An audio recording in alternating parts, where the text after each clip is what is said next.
Good afternoon, and welcome to the capital budget meeting of 2023-2024 budget year. This afternoon, CAO Trope will present the draft capital budget. The expectation is that council will provide direction at the end of the meeting to staff with regards to the disposition of the draft budget. Members of council were provided with copies of the capital budget on Friday, the 17th of February, for review prior to this meeting. During the presentation, members of council are encouraged to ask questions of the CAO for clarification of budget and to department directors for clarification of details. The meeting is being conducted in council chambers and is being live streamed on Facebook Live. This meeting is called to order. The chair notes that all members of council are present and we have quorum. As this is a special CAC meeting, there is one agenda item, the capital investment plan or capital budget. If I could have a motion to accept the agenda, please. Thank you, Deputy Mayor and Councillor Huntley for the second. All those in favor? Those opposed? The motion is carried. Thank you. CAO, the floor is yours. Thank you, and thank you, council. So this is something that I, in pretty much every place that I work, provincially, municipally, and in regional municipal governments, have always done kind of a draft slide deck that you walk through with your prospective councils. And part of this is that it gives an opportunity not only to go over the things that perhaps council may have already provided approval for, so there's kind of a refresher, but also there's items here that if there is a desire by council to go farther into a particular area, or if there's a particular area that council is interested in deferring, that conversation can happen before your full set of your capital or your operational budget documents come together. The other thing I would like to thank is our storm team. If you notice, we have made sure all of our documents now are using our Kentville branding that we haven't used for a while in all of our slide decks. So Jennifer and Lindsay have put together some stuff that allowed me to utilize that. So just wanted to, folks who are looking at the pictures and weren't familiar with them, this is some stuff that actually has been around for a little while. So anyway, I'm going to start off with protective services, but before I go too deep into protective services, recognizing that the Police Commission has a meeting on Friday, and so this is where they will be formally approving the capital budget. So this is essentially the documents that have been put together by the chief, but that meeting would be then their sign off on these items. So just from a sequencing perspective, so folks are aware. So with regards to capital for protection services, we have three items. CAO, just a moment, please. Councillor Maxwell, you have something? Yes, I do. Before we go too far into the budget, I would like to know what it is that we are looking for in this budget. So for what I mean by that is the residential tax rate that we just got 30 minutes ago, 4.1%, is that this year? Councillor Maxwell, the capital budget has nothing to do with the tax rate. Okay. Capital budget is done with our reserves and through borrowing. So it does not affect our tax rate. Okay. Is that different than other municipalities? Because I know that No. Halifax was looking at raising the taxes, and That's for the operational budget. Okay. That's where your tax rate is. Your tax rate is used for your operational budget, and that's where the puts and takes, as the CAO would say. This is purely the capital stuff. So this is stuff, trucks and cars and things that are fixed. So our parks and that, and all of that is done through grants and through borrowing. This is also where our gas tax money is used and that type of money. So this does not affect our tax rate. okay, so we're not looking to make cuts in this budget at all. We're looking to just let this budget go through. Is that what we're doing? No, there's nothing to do with letting this go through. This is our opportunity to say these are the things that we want to see happen in the town of Kentville, such as vehicles, parks, that sort of stuff. Okay, so do we All right. I'll ask a question later if I need to. Okay, Okay. CAO. No problem. Thank you, Counselor. Just to start off with protective services, there's really three items here. The first of all, last year, there's 25,000 was put in place with regards to the building itself for police services, and that had to do with accessibility. The building is 16, 17 years old. There's a number of items with regards to the exterior of the building that need some upgrades, so thinking about, weatherproofing and whatnot. So, the item that you see here is very specifically for this year, on the heels of just finishing up the work has to do with accessibility through the front of the building. This would be with regard to exterior repairs of the building in the upcoming year. At a previous meeting of council, the police vehicle was pre-approved, so this has to do with the fact that order times take so long. So this is something that already has been actioned by the chief and staff. Obviously, we don't have it yet, but it is an item that's already proceeding. And on the equipment line, there's actually two items associated with equipment. One, and the largest portion of this is a live scan machine. So this is a piece of equipment that allows for, and Marty's here so he can elaborate, obviously, if folks want to go down any road with it. This has to do with essentially fingerprinting of individuals coming through. It's a machine that's had some issues and had some repairs to it, but it's now hit that point where it's time to replace it. We have approximately $40,000 set aside for live scan, with another $10,000 set aside for cameras and security systems with regards to the police station itself. So those items, as you'll see, total $145,000, with $25,000 coming from borrowing, $50,000 from reserves, and $70,000, which would be operational or direct funding. CAO, did you wish to take questions on each of these? Sure, happy as we to, go? if folks would want to do it by section, that's great. Okay, thank you. Deputy Mayor? Thank you, through the chair. CO Troke, the reserve for, that we're using 50,000 of that, does that deplete that reserve, or does it leave? I do not believe it depletes it. So we actually had originally a few other items that we've taken out of the 23-24 budget, and there was capital reserve for that. Right. So we do have additional capital reserves within policing services. Awesome, thank you, that's great. Are there any other questions with regards, Councillor Maxwell? Thank you. And through the chair as well, what is the equipment that we're looking at here for $50,000? So there's two items. There's a live scan machine, and as I just kind of mentioned, it's associated with fingerprinting. Marty, you might, maybe if I'm off base on that. And then there was $10,000 with regards to cameras and security systems, so that totaled the 50.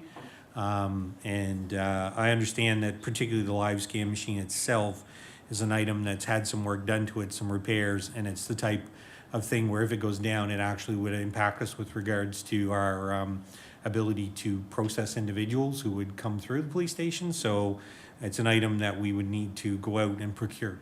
Okay, thank you. And what about the building? What do we need to do to the building?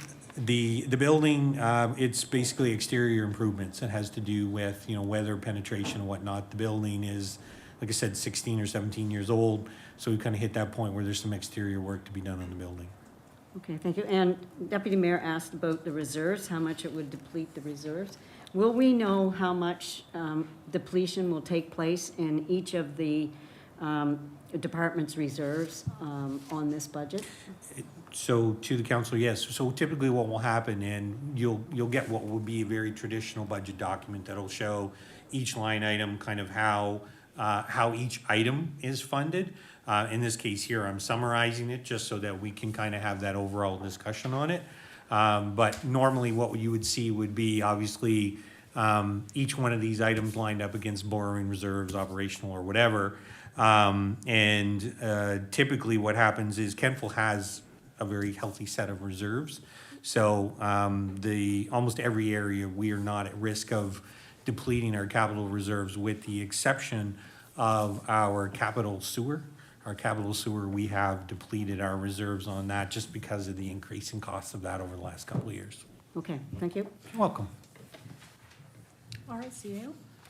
Okay, so now we've got an area here that I've kind of put a bunch of stuff together under transportation. It's going to move back and forth as we go through it between Public Works and between recreation. But, so there's two items that I have under vehicles. The first item, of course, council pre-approved a salt truck that's fully fitted out. Our single axle vehicle is at the end of its life. We figure there's at least a 6 to 8 month procurement time around that. So there's very specific specs around the truck and being fitted up for a plow and for a salter. So this was a replacement of what we have as an existing vehicle that is in year 10, I believe. So the salt truck and plow was already approved through a council session. The street sweeper, this is something you've seen, and we actually had it in last year's budget. Because of the size of our cul-de-sacs where you would bring in a street sweeper, we have an older sweeper and it's a cab over design, which allows for it to actually make tighter turning circles. This is not something that's readily available unless you would special order it. So what we've done is we've had conversations with those who would supply street sweepers and ask that they would come and give us a demonstration of some of their newer vehicles that are not the same design. And so this is really a placeholder to let us have that conversation. This is an item that year over year gets more and more expensive because it is one of those kind of custom design pieces. Custom design is a very specific design thing that most companies who are involved in other lines of business, this is kind of an add-on to their line of business. So under vehicles, these are essentially two larger vehicles with a total of 750. The salt truck, as I said, was pre-approved, and the street sweeper actually was in last year's budget, but because we couldn't get what we were really looking for, this is now a placeholder again for this year for us to have that conversation with some of the suppliers. Any questions on this slide?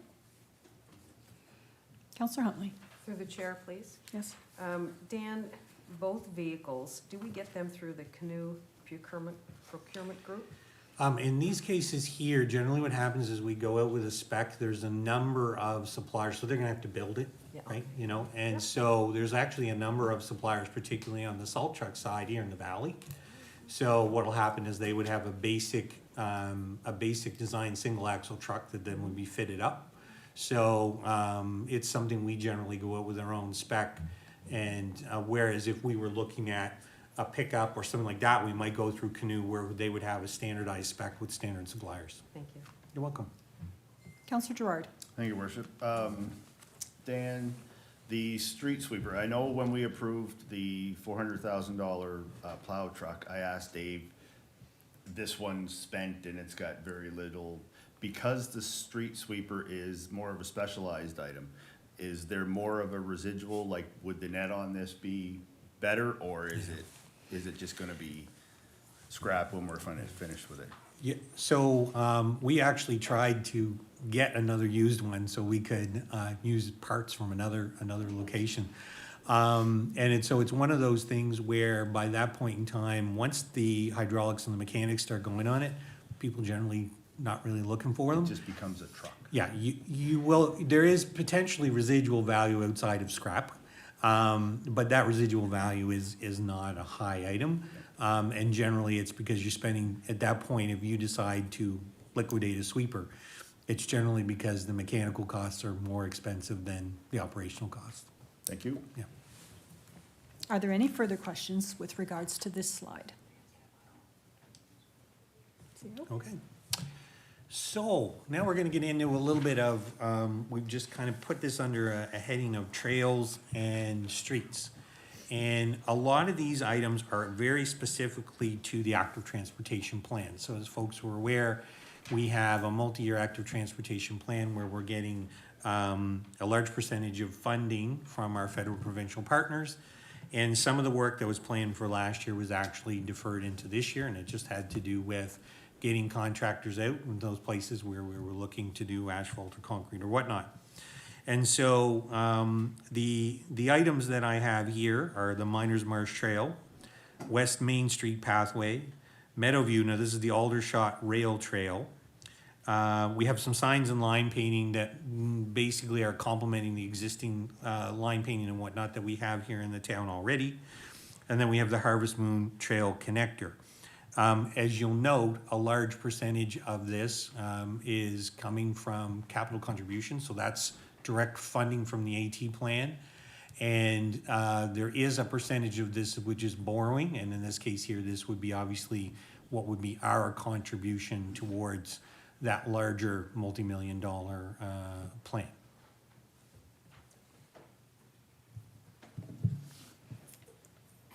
Councillor York. Thank you, through the chair, if I might. The West Main pathway, is that as the trail connects across West Main Street onto, or sort of the east side of the trail across West Main Street onto the west? Okay, And it's really made up of curbing, sidewalks, and some storm sewer work. sorry, I should have not acknowledged that Director Bedingfield kind of answered my question. Yeah, So, yeah, I sorry. saw her nod. Thank you. Thank you. Councillor Zabian. Thank you. Through the chair, just a question, the AT plan, I know we're a little behind. Is the funding gonna disappear if it was in that funding agreement? I think there was a deadline. Yeah. Thank you, Councillor. Great question. So no, it doesn't disappear. What happens is we can reprofile our cash flow with our partners. And so there is a deadline with kind of when it's all gonna be done. And so there is an ability for us to kind of resequence the front end of it. Okay. Obviously, the big thing we don't wanna do is get in a situation where you get really backlogged in year 3. So the key is really gonna be for us to play catch up as much as possible this This year. year, yeah, okay. You got it. Thank you. You're welcome. Councillor Maxwell. Thank you. Just wondering what streets are involved in this? What streets will be upgraded for the 150,000? So that's very specifically relating to Canaan Avenue. And so we've done some geotechnical work there. I think just last week, we had the drill rig in, looking at that. But there is more we need to determine. So Canaan is closed. There was some loss of consistency along the bank there. And so we're looking at what the solution is gonna be. So at this point in time, that's kind of our estimate around what needs to be done at Canaan Avenue. Obviously, if it was more extensive than that, we'd be bringing it back to council for approval.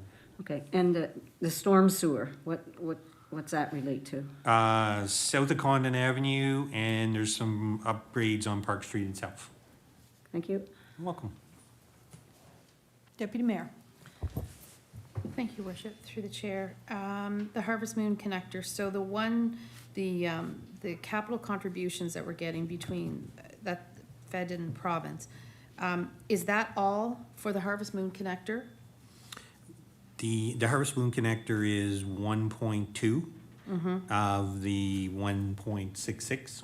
So it's a large percentage of it, but then there is funding related to Meadowview, so the Aldershot Rail Trail. There's some with regards to the West Main pathway as well, but the majority of it is connected to the Harvest Moon Trail Connector. Okay, that's great, thank you. You're welcome. Councillor Gerard. Thank you, Worship. CAO, and I don't want to get ahead of where we are, but could you explain the difference between under transportation downtown betterments for 20,000 and under development downtown betterments for 30,000? Sure. So the downtown betterments of 20 has to do with some ornamental lighting that's downtown, and so it's kind of in here because it's going to connect up with essentially what's going to be happening with regards to some of the increases in pathways and whatnot. And the other item you were referring to was which one? Development downtown betterments. Oh, yeah, so that's more benches and those kinds of things. Okay, perfect, thank you. Nothing further on that slide? Okay. So now we're getting a little bit more into buildings, and we've kind of called it some major projects. So first of all, as folks were aware, our Public Works building, we had a number of things that were done over the last 2 years with regards to securing up one of the walls that had needed a new concrete wall put underneath it. There was some windows were put into the building. So there's also some drainage issues with regards to the lot, and so it's just basically moving water around and leveling out the lot for us to be able to utilize it as part of our ongoing work. McDonald Avenue, this is why I've called it Part 2 here. So last year, McDonald Avenue Part 1 was, 1 and 2 were approved and tendered. So this is the second part of that work that the contractor has already pre-purchased the items and is ready to move as soon as the there's no frost, as soon as the weather changes. The next item is an application we have in for ICIP for some funding from the Fed and the province. Again, it's a placeholder if we're successful on that. Flood mitigation, this is actually specific to, we have some galvanized piping that is down in the Palmer subdivision. The bottom is gone out of it. This is an item that Dave's been doing some exploratory work on for the last couple of years, and we have been looking at replacing it, obviously removing the galvanized and going with something. Most of this piping's been in the ground for 40, 50 years. So it's time to replace that, and it just helps with the movement of stormwater. And then with regards to sidewalks, specifically, we have some work that we're gonna be doing with regards to Park and West Main. So the total here for budgeting would be $1,839,000, borrowing requirement $521,800, $35,000 reserves, $700,000 in gas tax, and then we have essentially capital contributions or grants and contributions of $582,200. Councillor Gerard? Thank you, Worship. Under sidewalks, does that include the downtown that's been patched and cobbled together over the last 20 years and it needs to be replaced? Well, I'll get Dave to come up and talk to it. I mean, specifically here, this was very much targeting some work on Park and West Main, but I know that there is a larger, as part of the active transportation plan, there is some larger work that is planned in the downtown area.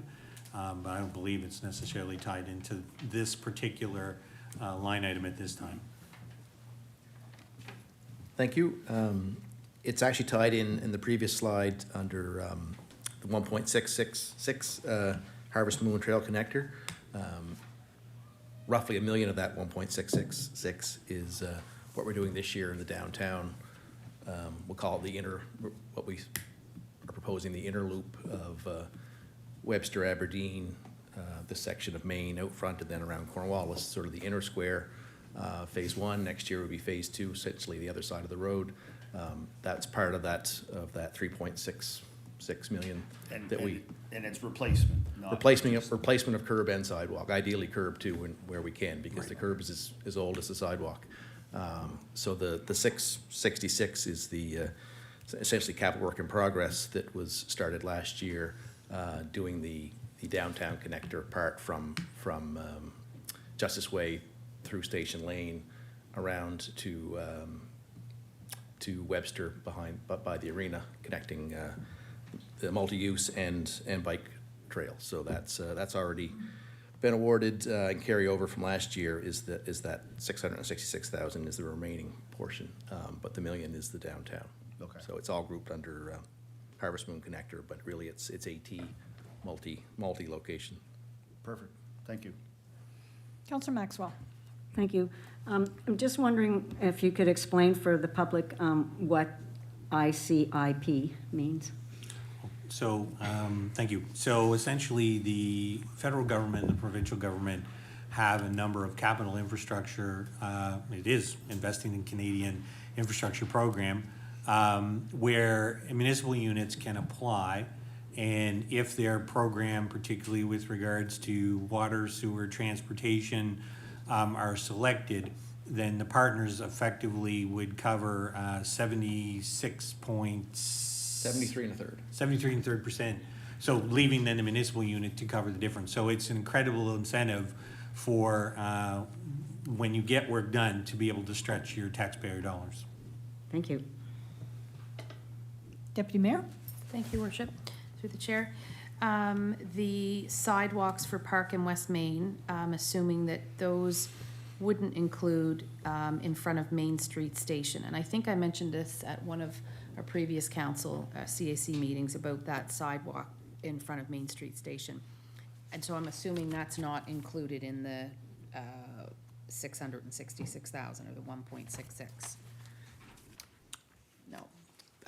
That is correct, Deputy Mayor. There is some of that included, I believe, in the 125. I don't know if that's on, yeah, the bottom line on the current slide. It does say Park West Main, but some of that has already been awarded, again, through the capital work in progress that was started late summer, early fall on the Justice Way. So that included sidewalk in front of sort of on where the start of West Main is, or not West Main, but Park Street rather, by the Ultramar, and then a few other spots around that part of Park Street that are in poor condition. But the 125, we feel there's some money in there that could be done, could be allocated to where you're referring to on just out here in front of Main Street Station. Yes, I mean, maybe that has to go up slightly, I'm not Correct. sure.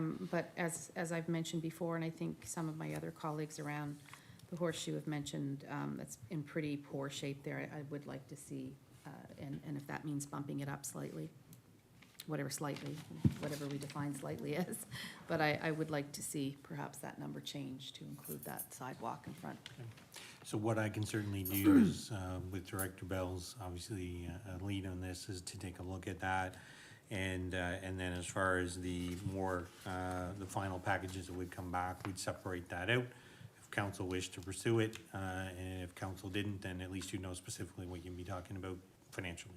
Okay, thank you. Okay. Councillor Maxwell. Oh, thank you. I just wanted to echo the Deputy Mayor's words there as well. It's not a very good stretch. And opposite, the other side of the street is also not in good shape. Okay. So both sides in the same location. Thank you. Anything further on that slide? Good to go? Okay. So now we're focusing a little bit on the development side of things. Thank you, Dave. Permitting software, we've been looking for something that would work efficiently with our financial software here for the town, so with Diamond. It's a piece of work that both Kirsten and Jason have been working collaboratively on to try and find what would work for us. Town Suite itself, which most units use, doesn't work quite with our financial system, so we're looking at how we're going to basically come up with a permitting software system. So right now, that's what we've kind of got as a placeholder for that work. Obviously, we can do it for less than that. We're going to do it for less. The VIC building, specifically, there's two items with the VIC building. One is accessibility, so there's a ramp needed in order to be able to access the building. The second item, though, is folks are probably aware the VIC is not a year-round building. We do, for lack of a better word, mothball it in the wintertime. We are looking at starting to make some changes to that will allow us to extend the season with it. So it all comes back to whatever we get for prices around essentially the ramp. We'll then see how far we can pursue the other items and make the building more usable for a longer period of time. Webster Court, we've got a green space project. We've got beautification for Center Square, so that beautification piece.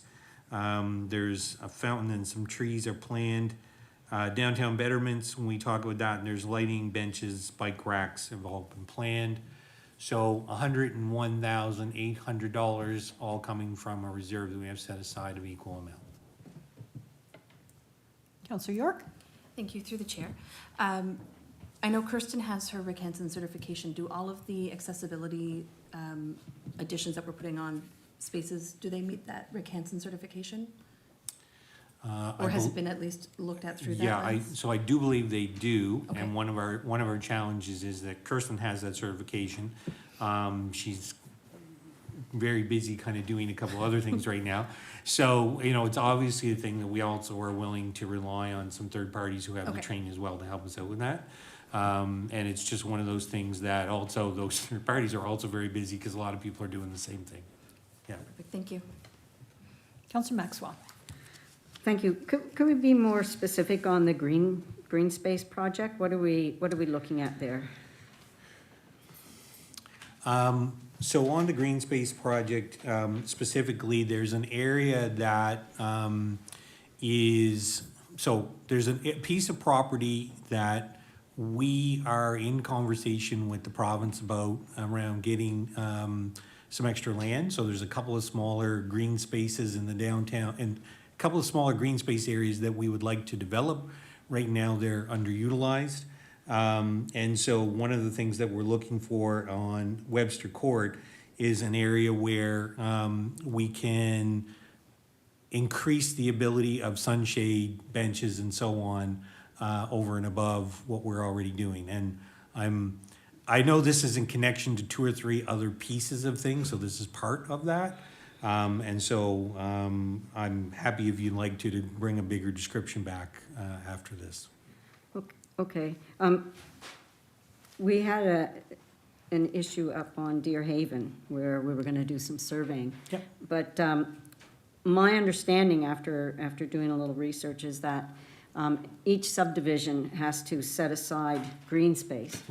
And at that time, those spaces are all surveyed and marked off. So we wouldn't need to do any additional surveying because that should already be in the subdivision plan. So I'm wondering if we can move a little quicker on that issue. On the Deer Haven one, I'm sorry. Yes, well, So- all of them, any green space in town that's in a subdivision, Right. they have already been surveyed and marked off. So we know on our plans, if we go and look at our plans, that where those are. Thank you, and while I recognize that, I think also though, sometimes what happens is you start having any kind of use, sometimes folks veer from that, and so part of what you wanna do is make sure that if a footpath or a trail is being used, if it happens to cross someone's property, we wanna make sure if that is or isn't the case as part of your work. And so that way it helps obviously eliminate any potential disputes that might happen between neighbors. Right, and that's what I'm saying, that survey is already done. And so we should know exactly where that's going. Okay, So- thank you. Yeah, thank you. Deputy Mayor? Thank you, Your Worship, through the chair to CEO Troke. So CEO Troke, I see where, the VIC building is 28,000 and maybe it might not come in at 28,000. And I'm just thinking if there's a little bit of wiggle room there.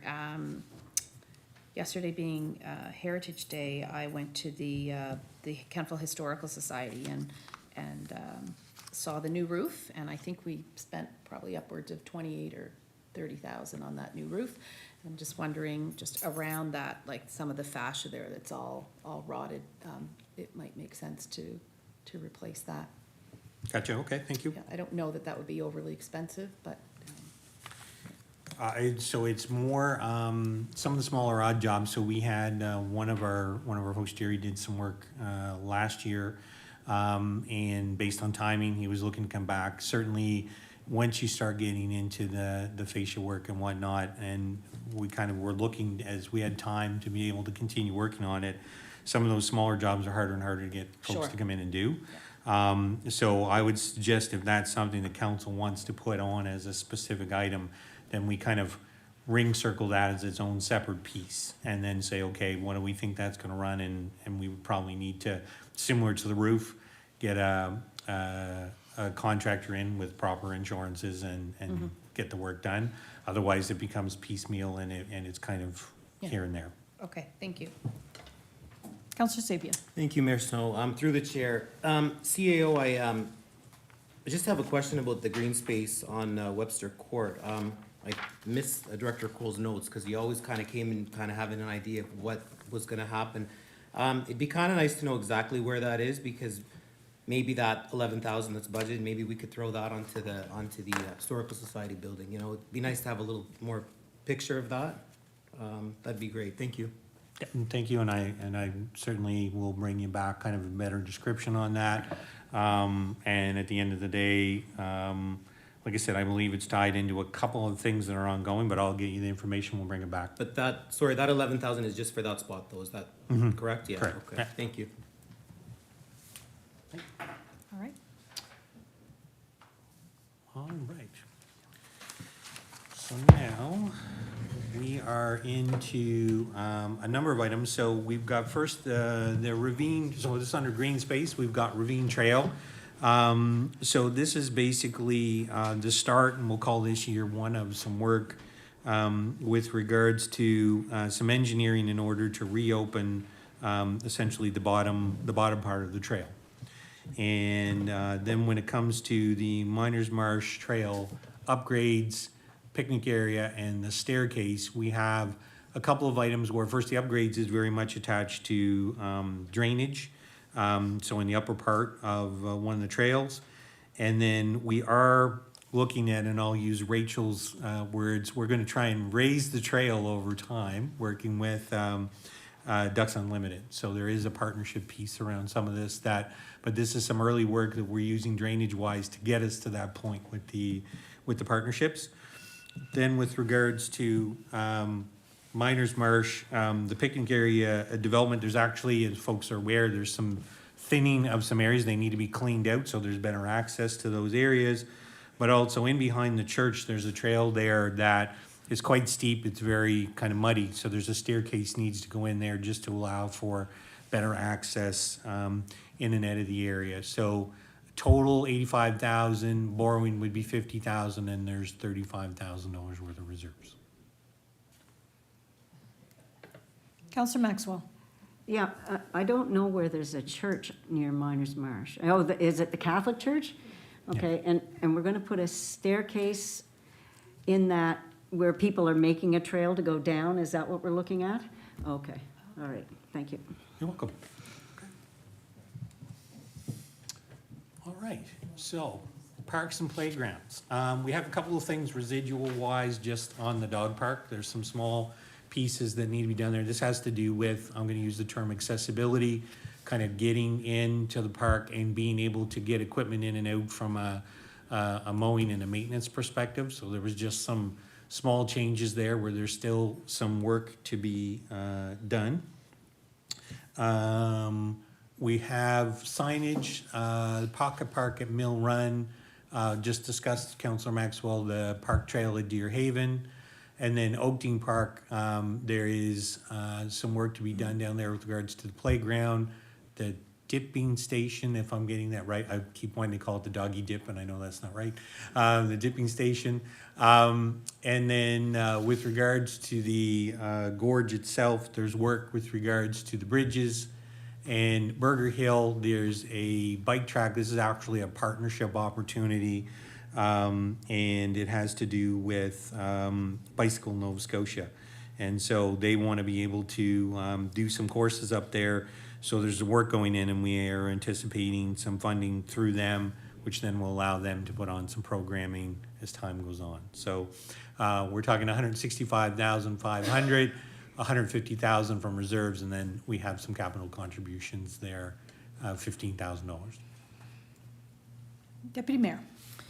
Thank you, Worship. Through the chair to the CEO. I have two things. So I know the 15,000 is a grant, or is that, does that, oh my gosh, Kate. Does that have anything to do with the Canada Cup? And I'm just wondering if there's any grants available where we're hosting that this year. Yeah, so we have $10,000 associated with the Canada Cup Nationals. Okay. And then we have another $5,000 connected to, I think it's the Mill Run Park. So Okay. that's kind of the breakdown. But yeah, 10 related to the Canada Cup National preparation. Well, that's good. The Oakdene Park Wash Playground, I know you mentioned dipping, the dipping station. Is that all for the dipping station? I don't know what the dipping station is. So there's three items, and I know I went over that kind of quick. So has to do with the washroom, the dipping station, and the playground. So there's actually three items that roll up under that. Okay, thank you. Counselor Maxwell. Thank you, and through the chair. The Burger Hill bike track, that has not been very well used. So is the anticipation that this upgrade is going with, and in partnership with the Nova Scotia Biking Association, going to increase the usage? Are we thinking it will increase the usage of that area? Because it hasn't been very well used. Well, I'll start, and then I'll let Rachel elaborate. Okay. So my understanding is it's the condition of the course itself needs some work. So there's some some issues with regards to water and dealing with the drainage.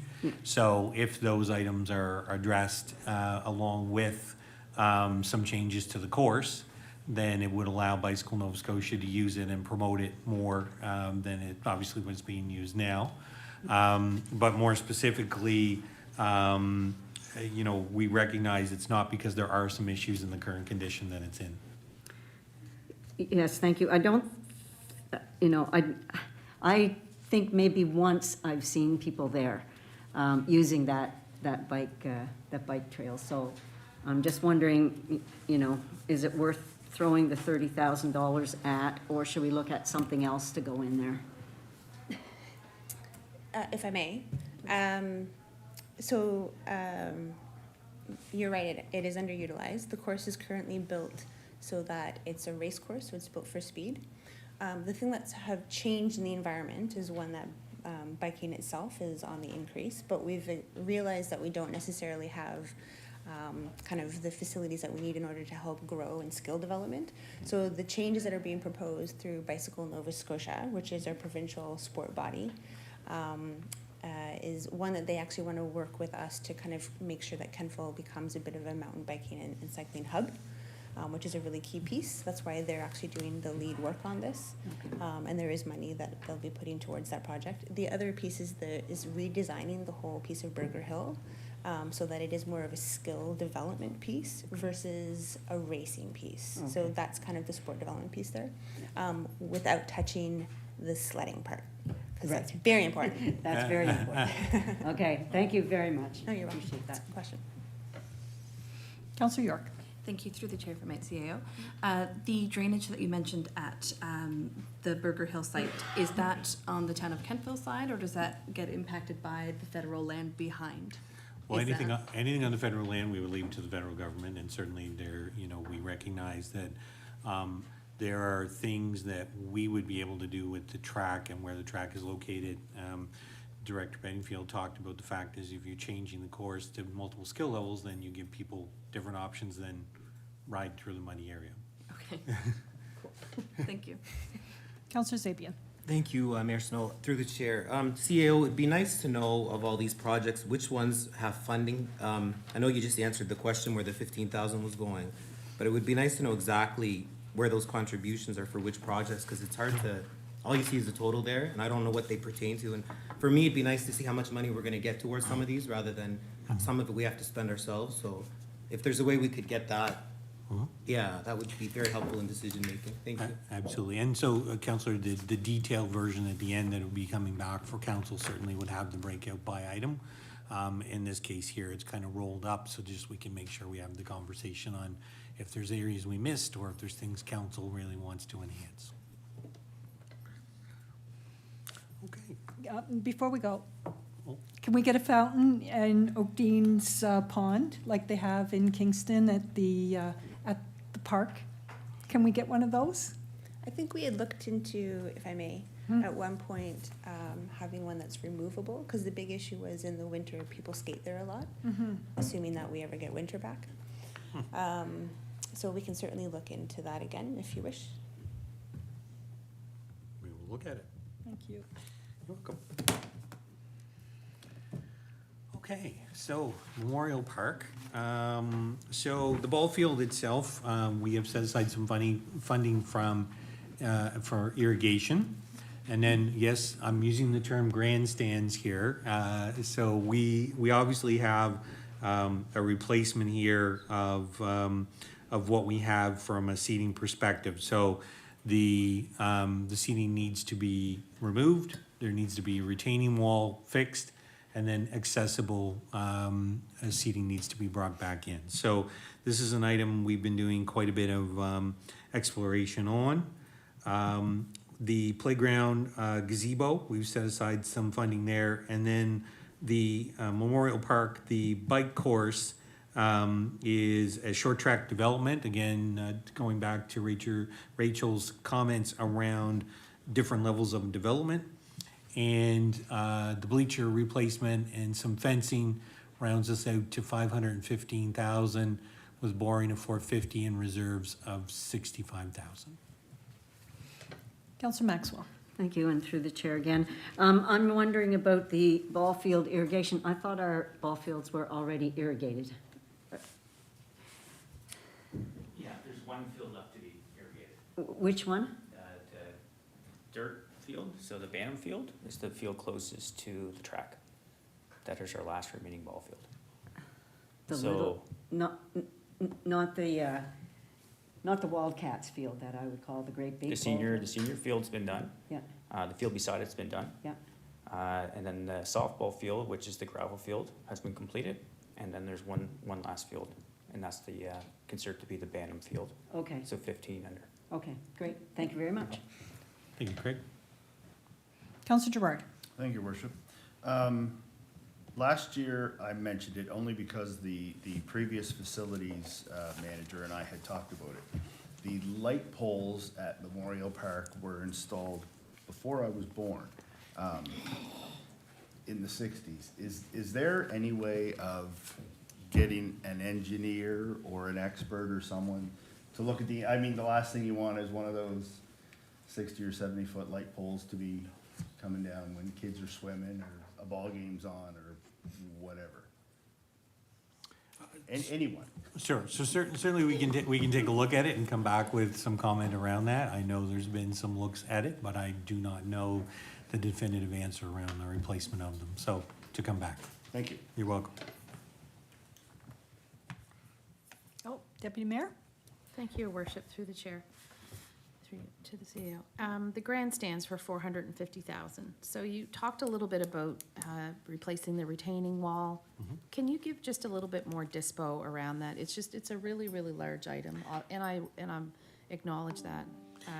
I need more information around that, Okay. I think is what I'm saying, yeah. Well, since I saw Craig walking up to the podium, Great. I'm going to allow him to answer your question.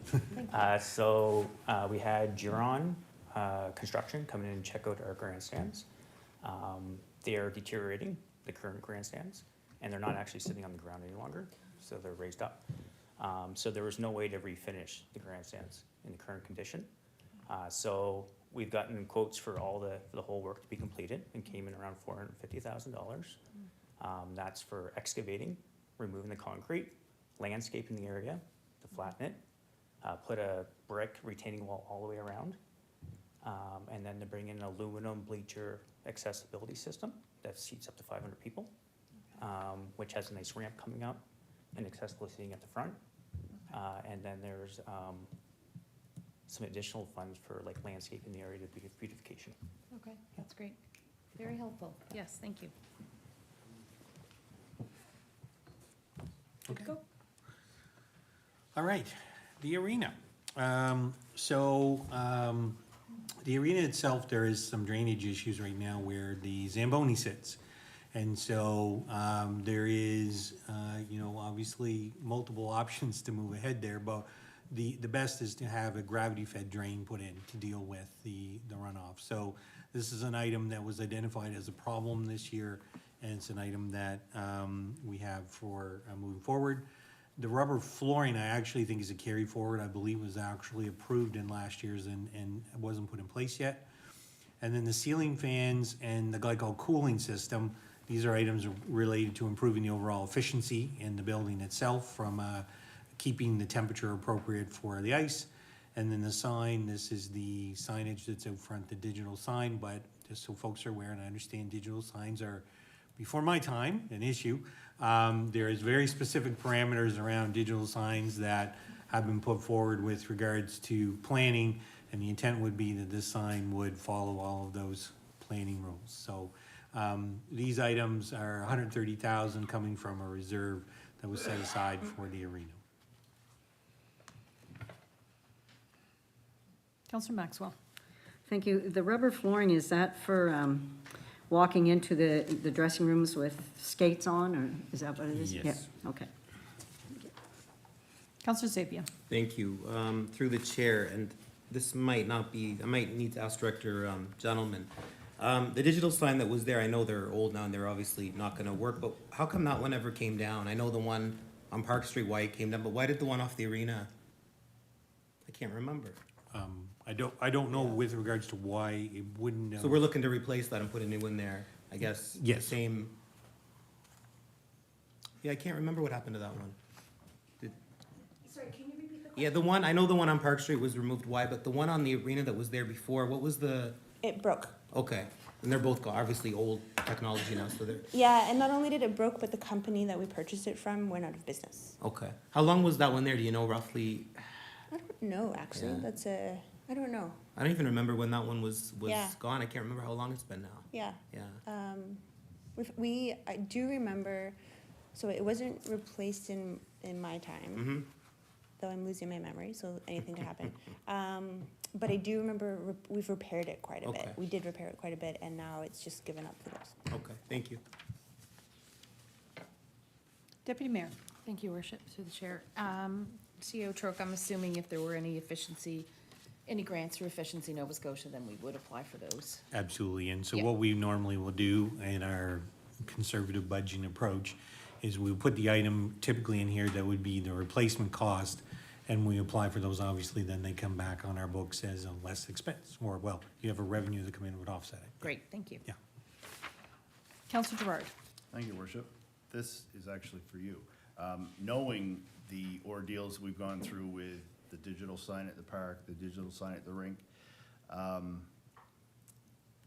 is it fair to think that going back to the old system where it was the pole with the letters to say Wildcats tonight at 7 or Sunday at 7, would be certainly more cost-effective, but a benefit in the long run, instead of having to replace these signs, even if it's every 10 years, if the signs are, $10,000, $12,000?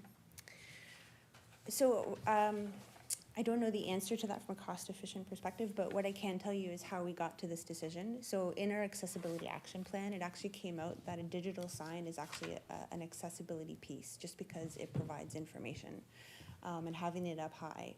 Understanding that we have a sign bylaw that actually kind of frowns upon digital signs, where the sign that we're going to put up is not nearly as techy. I'm not sure if that's the right word. So there's not going to be a lot of scrolling. We've actually worked really closely with Kirsten from planning to make sure that it is kind of as at the least invasive as possible. But that's where that came from. I would assume that certainly there is this old school piece that we could look at where you put up the different levels. That is a staffing component that would have to be taken into consideration. Our folks have very specific jobs and things. I think all those things could be looked at, but that's the reasoning behind landing on a digital sign, one that isn't really flashy. It's kind of, this is what's up there, this is what's happening at the arena right now, and that's as far as it would go. So my hope is that because there's less requirements, less techie requirements, someone else can fill in the really smart words here, then it's much less likely to malfunction and easier to fix should that happen. Okay, thank you. Councillor Maxwell. Thank you, through the chair to Rachel. I'm just wondering if these digital signs will be able to be controlled from Town Hall, because I think in the last one, Kevin had to go out and plug in at the park and control it from right below the sign, I think. Yeah, the park sign was tricky because it's in the park. The arena one is connected to the arena system, and there's Wi-Fi at that, so whoever is putting it into the sign will be able to work from the arena. Is my understanding of how they work. Okay, yeah, great. Again, you're working with what I have here. But it was only ever the problem for the park sign, and you're right, he would have to sit in the truck and kind of angle it the right way. That's right, yeah, yeah. Thanks. Okay. So, the pool, tennis courts, and the skate park. So with regards to the pool, drains and skimmer, with regards to the tennis courts, we have some windscreens, fencing, and then we have lighting at the skate park itself. Total $117,500, borrowing $50,000. We have reserves of $67,500. Councillor Maxwell. Thank you. Again, I'm assuming that the windscreen is for the tennis courts to protect the surfacing that we have there where sand blows in and things like that. Is that correct? It is for the tennis courts. It's more to protect the players. So especially around pickleball, when it's windy, the ball flies off. Okay. And the lights are where, at the tennis courts as well? No, those are at the skate park. At the skate park, Yeah. okay. Great, thank you.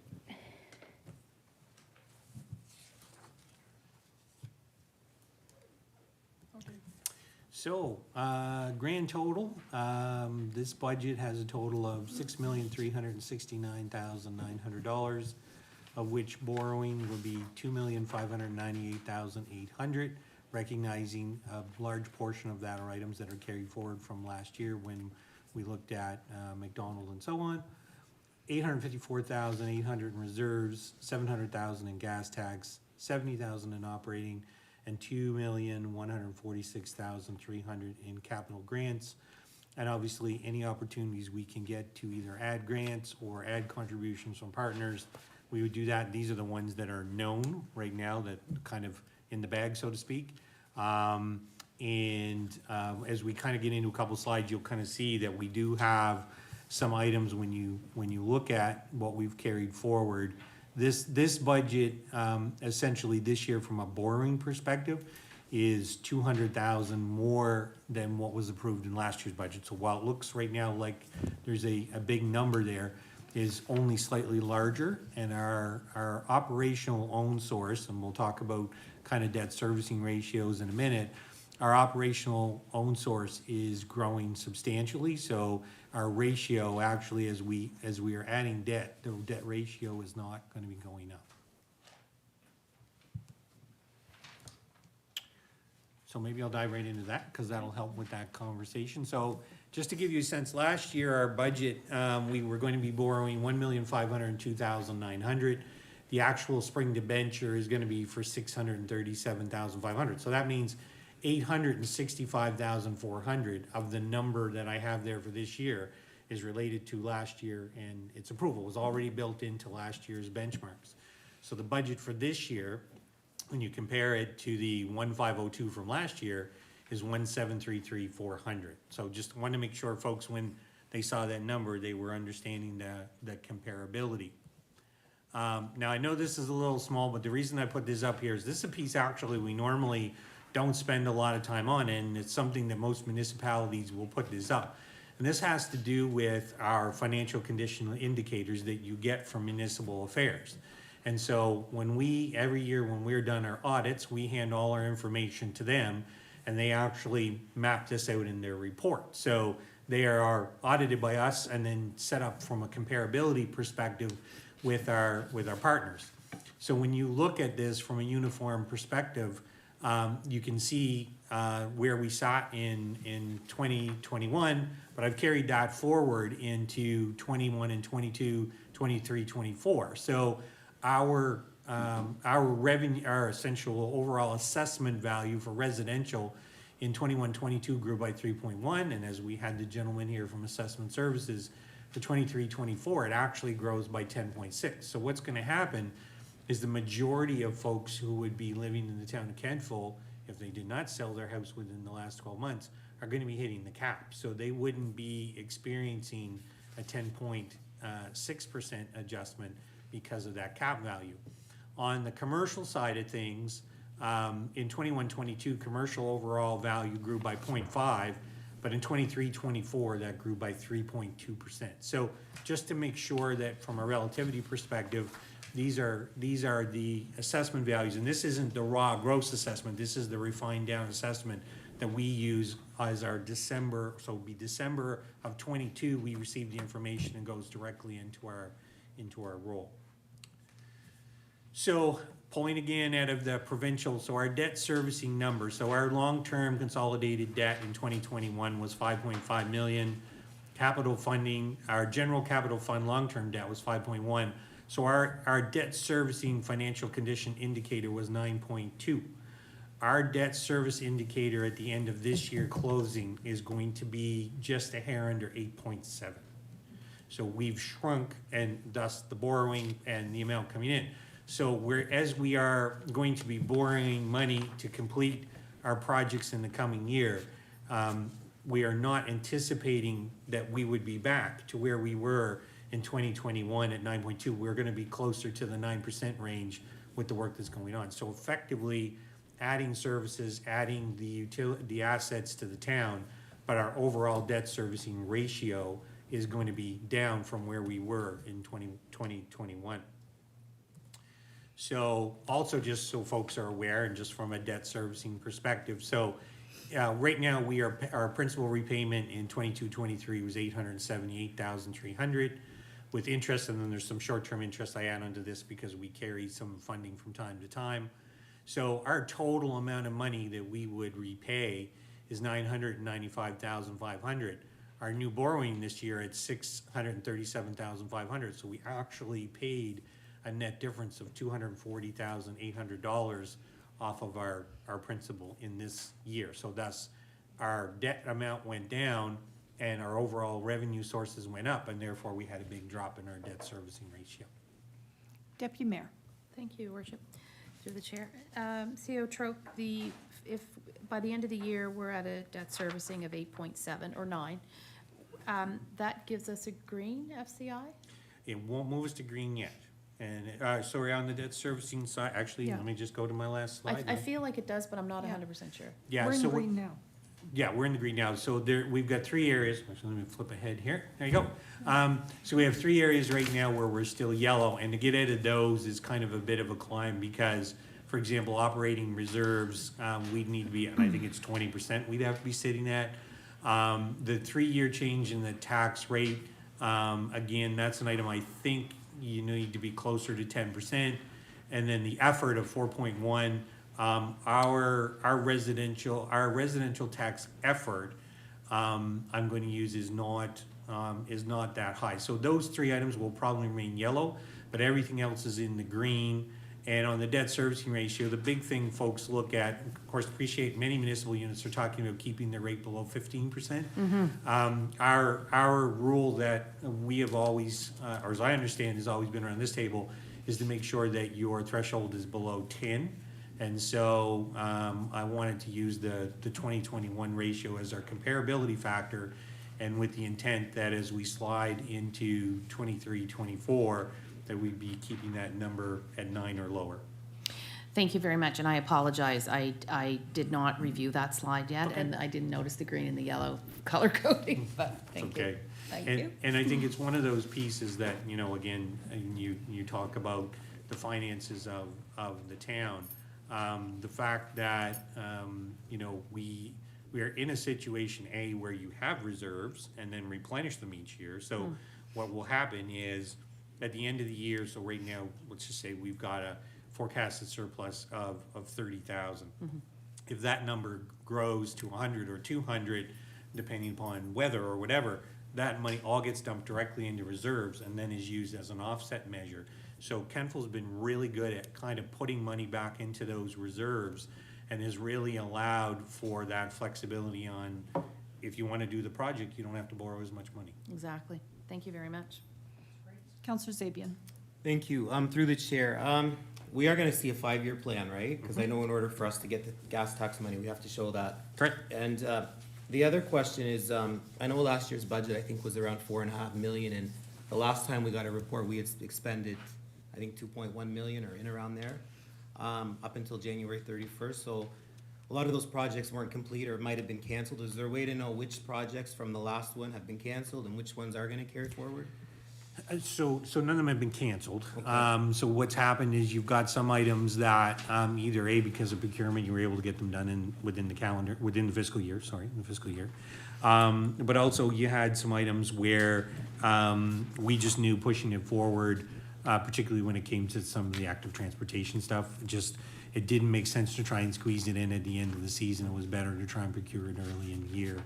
And I think plans like the McDonald Avenue work, it just made sense to cut it into 2 items, and I know council approved that, and those kinds of projects, when they're big like that, it sometimes really makes sense if you can lock in your price and go that way with it. Okay, so nothing's been canceled from the last year? I am not aware of anything, and certainly, you know, if we retool something, it's to try and save money. And if it were anything that were requiring additional investment, we'd bring that back for council's consideration. Thank you. You're welcome. So, CAO, this is, I'll say, the end of this presentation, and as you've been very clear with council, this is an initial presentation. And based on the information that you've gotten around the horseshoe, I would say that we will be making a motion to return this to staff. The other thing that I guess, from my perspective, we are in very good shape, and we do have capacity. We have heard from numerous councillors with regards to sidewalks, particularly our downtown sidewalks. And we all realize that there is funding available through AT. My question to you is, would this be a good time to look at, as you say, our debt servicing is about 8.7. So if our debt servicing was 9 to 9.5, what kind of cash would that put on the table, and what would that allow us to do? And is there capacity out there to get things done? Because one of the things that I'm going to say is that if we think of Webster Street, and if the entire sidewalk on Webster Street was ripped up for the entire summer, I can just imagine the cry from our downtown merchants, and that would be absolutely horrible. So I guess if we put more money on the table, because we have this capacity, can we get more done, and can we get it in a timely fashion such that our downtown commercial zone is not adversely affected in a way that they can't conduct business? And I know that that's a huge ask, but I just throw it out there for you and see what sticks. Sure. So thank you. You know, first, I'll start with kind of the capacity side of things. You know, there is the potential, obviously, here that if we're successful at some of the other things that we've applied with the province, there are some other big projects could happen as well. So there's that piece, and then the coordination of it, you're absolutely right, is a tricky part. You know, certainly we can do some math on what we would see the differential or the capacity of a differential in making any other monies available to do some incremental work. I just would be, one of my biggest concerns would be that ultimately we're talking over $6 million worth of capital work. I think maybe if there were some strategic investments, so a particular area, so if we knew there was a stretch of sidewalk, or if we knew there was a stretch of road and we went in and targeted that, it might be a little bit easier to coordinate, or perhaps even at the end of a season to have it lined up where someone might be able to go in after other major projects are done and then target that. But let me spend some time with Dave Bell, and we'll come back, and certainly the math side of it is not hard. It's more just the coordination and the ability to get the work done. Okay, thank you. Councillor Gerard. Thank you, Worship. Speaking about that CAO trope, and Dave, when we do the downtown core sidewalks, are we putting infrastructure underneath? And I know to try and coordinate Nova Scotia Power and Bell and Eastlink and everybody that's got a wire that runs anywheres would be near impossible. But when we replace those sidewalks, I don't think there's any infrastructure, there's no water, sewer, anything except for laterals running in. Are we putting infrastructure down there where someday when Bell, Eastlink, Nova Scotia Power, whoever, want to run their services, they can do so? Or are we stuck with telephone poles forever? I've deferred to Director Bell, but my initial inclination is you usually replace services with services. You don't usually add more unless we had a third party who told us they were interested in going down that road. And of course, downtown has a lot of as you mentioned, infrastructure that's not directly under, other than the laterals to the buildings themselves. Most of our big pipes are in the middle or slightly off the middle of the Yep. streets. Yeah, that's the answer. I don't think, from a power or communications perspective, we would allow for that or plan for that, to have anything under the sidewalk.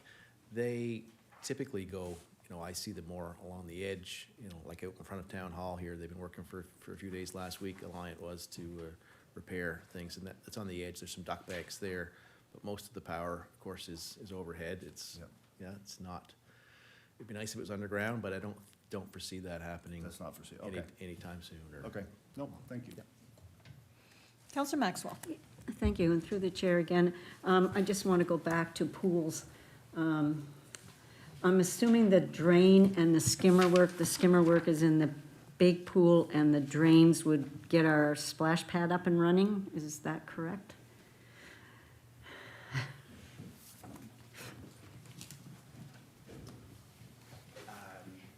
Yes, so splash pad is up and running. It was up and running since last year. This is for the outdoor pool. So we dealt with a leak all of last year with the outdoor pool. Yep. So this is gonna be the investigation into what the actual issue is, and then trying to come up with a solution to fix it as soon as possible. Okay, that's wonderful. So we should be starting the summer great with the splash pad. Yes, yeah, Perfect, absolutely. perfect. Thank you very much. And, and one more thing, and this might be for Dave. The lights on the bridge, do we have to budget for that, or?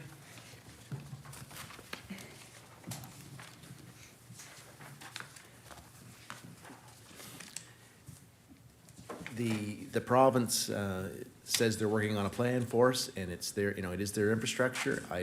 They haven't led us to believe that we'll be cost sharing it in any way. I assume it's gonna be That's in their hands. on them. That's, at this point in time, Councillor Maxwell, no indication that we'll be seeing a partial Sure. payment on that. So, Perfect. hope Thank that's the way you. that's the way we're gonna proceed, yeah. Thank you. Yeah. Yeah.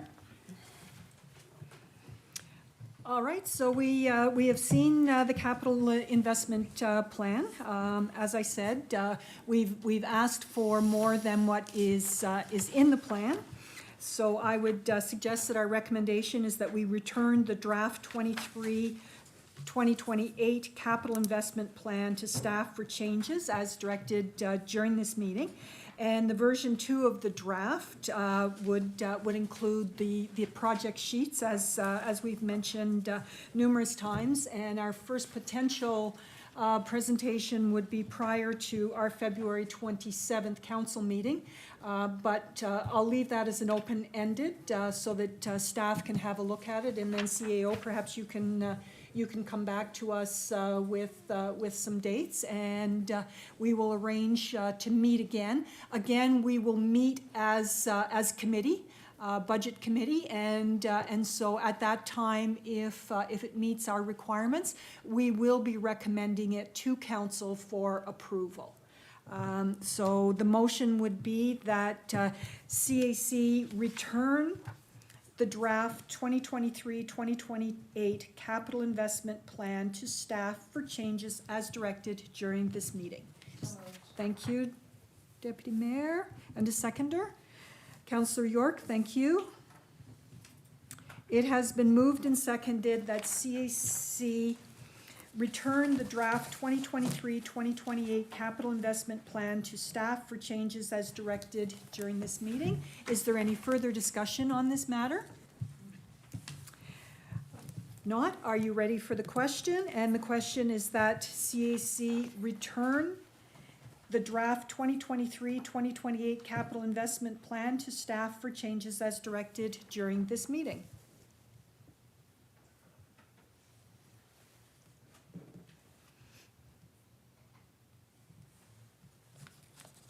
Voting is now open.